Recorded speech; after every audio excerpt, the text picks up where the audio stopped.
पिछले भाग में हमने यह देखा था कि सुनीता कैसे अपने सास के लालची स्वभाव से परेशान होकर के उसे सुधारने का उपाय सोच रही थी।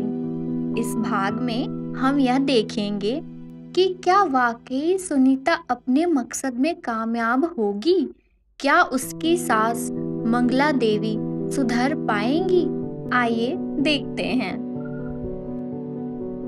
जब भी सुनीता को लगता कि अब उसकी जिंदगी सुधर रही है, तभी कुछ न कुछ बुरा हो जाता।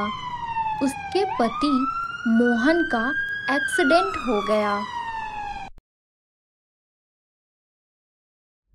उन्हें गंभीर चोटें आईं और उन्हें अस्पताल में भर्ती कराया गया। सुनीता अब चिंता में आ गई। वह न तो इतना पैसा रखती थी, ना ही किसी समर्थ रूप से यह सभी चीजें संभालने के लिए तैयार थी। इस दुखद अवस्था में भी सुनीता की सास मंगला का लालच थम नहीं रहा था। उसे यकीन था कि अब मोहन के चोट के बहाने सुनीता पे वह दबाव डाल सकती है और उसे अपने मन के मुताबिक उल्टे सीधे काम करवा सकती है। उसने कहा, देख बहू, आज से पहले तू मेरी कभी कोई बात नहीं मानी। तेरा जैसे भी जी चाहा तूने किया, पर अब तू अधिक काम करने के लिए तैयार रह, वरना तेरे पति का इलाज कौन कराएगा? और तेरे छोटे छोटे 2 बच्चे भी हैं और मैं भी तो अब बीमार रहने लगी हूँ। तो अब तेरे सीधे सीधे कामों से कुछ नहीं होगा, तो तू मेरे बताए हुए रास्ते पे चलना सीख ले। जितनी जल्दी सीख लेगी उतना अच्छा होगा तेरे लिए। सुनीता ने अपनी सास के लालचपूर्ण आदेशों के सामने सर झुकाया, लेकिन उसका मन जागरूक था। उसने मन ही मन यह निर्णय लिया कि चाहे कुछ भी हो जाए, वह कोई गलत काम नहीं करेगी और वह अपने जीवन को अच्छा बनाएगी। अब सुनीता पहले से ज्यादा मेहनत करने लगी। अब वह अपने घर पे ही ट्यूशन पढ़ाना शुरू कर दिया और उसे जब इन सारे कामों से जितना भी वक्त मिलता, उस वक्त में वह सिलाई का काम भी शुरू कर दी। इसकी वजह से अब उसे अच्छे खासे पैसे मिलने लगे थे और जिससे उसका घर और उसके दोनों बच्चे और उसके पति के इलाज में कोई कमी नहीं आ रही थी। लेकिन सुनीता की सास मंगला, उसका तो वही हाल रहा।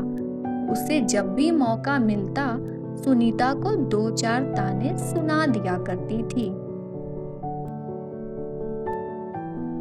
अब सुनीता अपनी सास के तानों से तंग आ गई थी, इसलिए उसने एक दिन सोचा कि वह अपनी सास से बातें करेगी और उसने मंगला से कहा, देखिए माँ, हमारा परिवार एक होने के बावजूद खुश नहीं है क्योंकि हमारा स्वभाव एक दूसरे से मेल नहीं खाता। आप अपने लालची स्वभाव को बंद कर दीजिए, इससे हमारा परिवार बिखर रहा है और अब मैं आपके तानों से भी तंग आ गई हूँ। कृपया अब आप मुझे मेरे बच्चों को पालने में और मेरे पति की सेवा करने में मेरा साथ दें, या फिर आप एकदम चुप होकर बैठ जाएं, जैसे आपको कुछ भी दिखाई और सुनाई नहीं देता हो। लेकिन अब मुझसे कुछ मत कहिए, मैं बहुत परेशान हो गई हूँ। इतना कहकर सुनीता अस्पताल चली गई। सुनीता की इतनी कड़वी बातें सुनकर मंगला को तो बहुत गुस्सा आया, लेकिन वह अपने गुस्से को शांत करके सुनीता की बातों को सोचने लगी। शाम को जब सुनीता अस्पताल से घर आई, उसने देखा कि उसकी सास और दोनों बच्चे ढेर सारे पकवान लेकर बैठे हैं। यह देखकर सुनीता हैरान रह गई। पहले तो उसे गुस्सा आया, तभी उसकी सास बोल पड़ी, अरे बहू, तुम आ गई। आओ देखो, आज मैंने कितना कुछ पकाया है तुम्हारे लिए और बच्चों के लिए। मुझे समझ आ गया है बहू, मुझे अपनी गलती का एहसास हो गया है। मैंने तुझ पे बहुत जुर्म किए और न जाने तुझसे क्या क्या उल्टे सीधे काम करवाए।